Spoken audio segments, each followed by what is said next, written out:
नमस्कार मंडळी, स्वागत आहे जवळेकर व्लॉग्स या यूट्यूब चॅनलमध्ये। आज आपण जाणून घेऊया देवी सप्तशृंगी मातेची महती। सप्तशृंगी हे महाराष्ट्रातील अर्धपीठ आहे। सप्तशृंगी देवीबद्दल अनेक दंतकथा प्रचलित आहेत, ज्या या देवीची महती सांगतात। ब्रह्मदेवाच्या कमंडलूपासून गिरिजा महानदी प्रगटली, तिचे रूप म्हणजे सप्तशृंगी देवी असल्याचं सांगितलं जातं।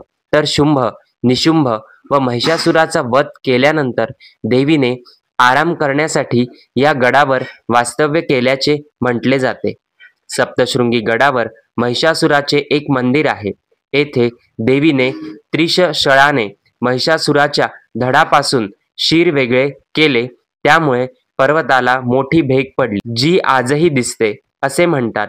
तर सह्याद्रीच्या डोंगर माथ्यावर जिथे देवी निवास करते, त्या सह्याद्रीच्या कड्याला 7 शिखरे आहेत, त्यावरून या गडाला सप्तशृंगी म्हटले जाते।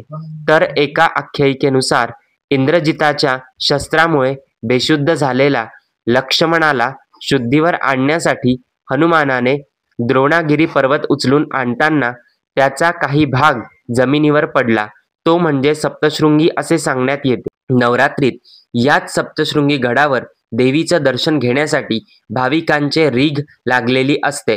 तर या देवीचे दर्शन प्रभू श्रीराम व सीता माता यांनी देखील घेतले होते असं सांगण्यात येते। सोबतच छत्रपती शिवाजी महाराजांनी सुद्धा सप्तशृंगी मातेचे दर्शन घेतल्याचा उल्लेख काही बखरींमध्ये आढळतो। तर तुम्ही कधी सप्तशृंगी देवीचे दर्शन घेतले आहे का, ते कमेंट करून आम्हाला नक्की सांगा। यूट्यूब चॅनलला सबस्क्राईब करायला विसरू नका।